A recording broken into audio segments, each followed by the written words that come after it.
Hi friends, நேத்து சப்பாத்தி மிச்சமா இருக்கா? அது அப்படியே சாப்பிட போறீங்களா? வெயிட் பண்ணுங்க, இப்படி செஞ்சு சாப்பிட்டு பாருங்க. வேற லெவல் டிஷ் பண்ணலாமா?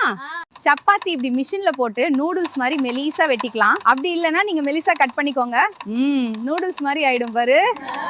கடாயில கொஞ்சம் எண்ணெய் சூடானதும் கடுகு சேர்த்து இஞ்சி பூண்டு பேஸ்ட், வெங்காயம், தக்காளி, உப்பு, மிளகாத்தூள், கரம் மசாலா, காய்கறி இருந்தா அதையும் போடு. ஃபைனலா சாஸ் ஊத்தி மிக்ஸ் பண்ணி கட் பண்ணி வச்சிருந்த சப்பாத்தி நூடுல்ஸ் ஆட் பண்ணிக்கோங்க. அடடா பாரு, 2 நிமிஷத்துல சப்பாத்தி நூடுல்ஸ் ரெடி ஆயிடுச்சு. இப்படி பண்ணி சாப்பிட்டீங்கன்னா மிச்சம் அப்படியே எல்லாம் போயிடும்டா. குழந்தைங்க விரும்பி சாப்பிடுவாங்க.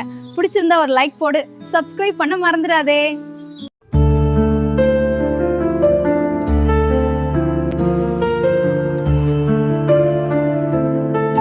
நிறைய பெண்கள் வேலை செய்கிறார்கள் கிராமத்து வெளிப்புற சமையல் இடத்தில். கோழி சுத்தம் செய்யப்படுகிறது, இறகுகள் நீக்கி தண்ணீரில் கழுவி மரப்பலகையில் துண்டுகளாக வெட்டப்படுகிறது. தண்ணி வருகிறது,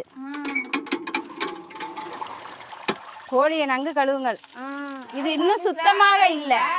நிறைய பேர் இந்த வயல்வெளியில இருக்கிற சமையல் அறையில வேலை செஞ்சுட்டு இருக்காங்க. பெரிய பாத்திரத்துல கோழி துண்டுகள், மஞ்சத்தூள், மிளகாத்தூள், உப்பு, மசாலா எல்லாம் சேர்த்து நல்லா கலக்கப்படுங்க. எண்ணெய் நல்லா காஞ்சிருச்சு. ஆமா, சரியான பக்குவம். எல்லாரும் தயாராயிடுங்க, ஆரம்பிக்கலாம். நிறைய பெண்களும் அங்கு வேலை பார்க்கிறார்கள். பெரிய பாத்திரத்தில் மசாலா பூசப்பட்ட சிக்கன் பீஸுகளை எண்ணெயில் போட்டு பொன்னிறமாக வருகிறார்கள். மசாலா பூசப்பட்ட கோழி துண்டுகள் சூடான எண்ணெயில் விடப்படுகிறது. எண்ணெய் பொங்குகிறது, சுழலும் சத்தம், பொன்னிறமாக வருகிறது. Crispy texture. அனைவருக்கும் பரிமாறுங்கள். இந்த சிக்கன் வறுவல் சூப்பரா இருக்கிறது. இலை முழுவதும் குழம்பு ஊற்றுங்கள். மாவு நல்லா சலிச்சிட்டு இருக்கேன். அது சரி, இன்னும் கொஞ்சம் மாவு தேவைப்படும்னு நினைக்கிறேன். ஆமா, இன்னைக்கு நிறைய பேருக்கு செய்யறோம். இது போதுமா? மாவு, நெய், தயிர், சோடா சேர்த்து பிசையலாம். சரி, மாவு நல்லா சாஃப்டா பிசைஞ்சு உருண்டையா வச்சு துணி வச்சு மூடி வச்சிடலாம் 15 நிமிஷம். சிறிய உருண்டைகளாக எடுத்து நடுவில் லேசாக அழுத்தி பாதுஷா வடிவம் செய்யவும். மிதமான சூட்டில் எண்ணெயில் மெதுவாக பொன்னிறமாக பொரிக்கவும். நிறைய பாதுஷாக்களை எண்ணெயில் பொரித்து தட்டில் வைக்கவும்.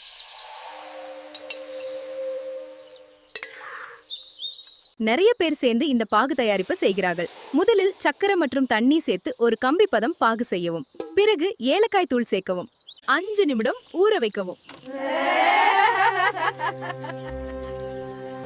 இந்த பாதுஷா ரெசிபி செம்மையா இருந்தா ஒரு லைக் போடுங்க.